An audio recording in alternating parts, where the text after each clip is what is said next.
Australia says it is standing by Lithuania amid a dispute with China. The Baltic country has been slapped with sanctions by China, including a boycott of its products, all because it allowed Taiwan to set up a representative office there. Now, both Lithuania and Australia are calling on the World Trade Organization to intervene. The Lithuanian foreign minister met with his Australian counterpart on Tuesday. Both countries want to strengthen their ties and take joint action against China's trade blockade. Now, amid these developments, Lithuania has urged countries to resist what it calls Chinese coercion. Here's what the Lithuanian foreign minister had to say. Both Russia and China currently act as disruptors of the global rules-based order. So basically, it's not regional. It's not just Indo-Pacific regional issues or European regional issues.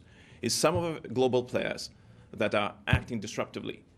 And we have to act counter-disruptively. The Lithuanian foreign minister Gabrielius Landsbergis speaking there. Relations are frosty between Lithuania and China, all because the Baltic country and Taiwan are forging closer economic ties. Taiwan is a self-ruled island, which nevertheless Beijing claims as its own. And the Chinese boycott of its goods is having an impact on businesses in Lithuania. This Lithuanian liquor isn't allowed in China. 60,000 bottles were headed there, but were then diverted to Taiwan. This drink is very popular in Lithuania. It's inexpensive, and we're proud of it, because it's made here.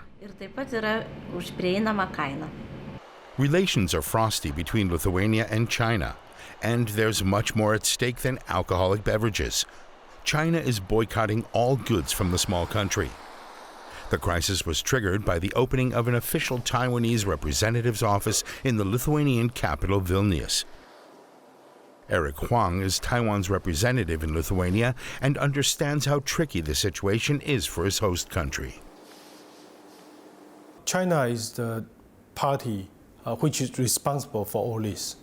I think China should find a solution. They should step back. They should not do this anymore. And at the same time, we understand that China will continue to bully Taiwan's friends. So Taiwan is willing to provide whatever assistance we could offer. As recently as the summer, containers were rolling from Lithuania to China via the New Silk Road route. In the meantime, China wiped Lithuania from its customs database. The result, the loading terminal in Lithuania is at a standstill. Lithuanian politicians blame China. PRC is trying to build a Sino-centric world, ignore the international world order, and instead of supporting free market, build a system where Beijing's political will is dictating where businesses should go and what they should do. The Lithuanian economy is suffering from the boycott. German and French companies are also caught in the middle. China insists on blocking all goods made in Lithuania. German business representatives in the Baltic states are counting on a solution through the World Trade Organization. It's clear China is violating WTO rules here. The EU internal market is also affected because of our close economic ties, which is why Brussels has now actively intervened. In the interest of our companies, we hope the situation will ease up soon. Taiwan also wants to play its part to ease the burden. It wants to fund investment projects in Lithuania to the tune of 1.2 billion euros. For more on this, let's bring in DW correspondent So Sung-han in Taipei. So Australia seemingly on Lithuania's side here. Are we seeing a trend in support for Taiwan, or are these isolated cases?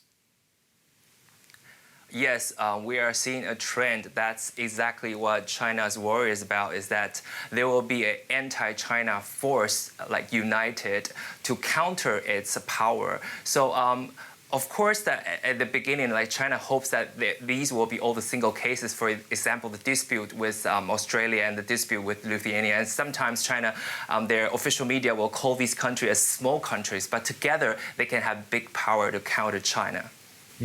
Taiwan is planning to set up a fund to invest in Lithuania, trying to offset some of the damage this dispute is causing. Tell us more on that.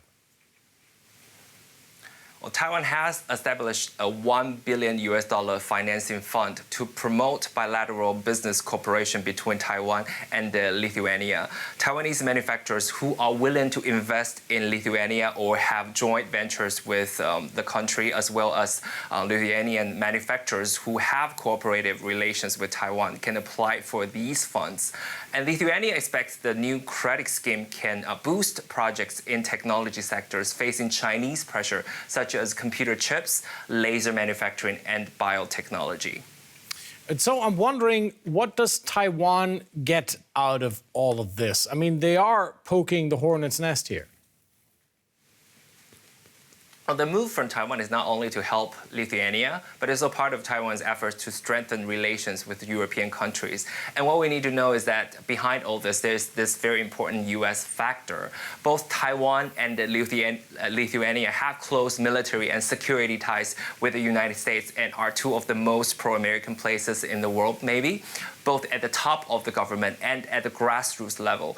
As the U.S.-China rivalry intensifies, Lithuania's decision to establish a presence in Taiwan, if halted due to pressure from Beijing, will certainly bring shame to the United States. DW's So Sang-han reporting from Taipei. So, thank you.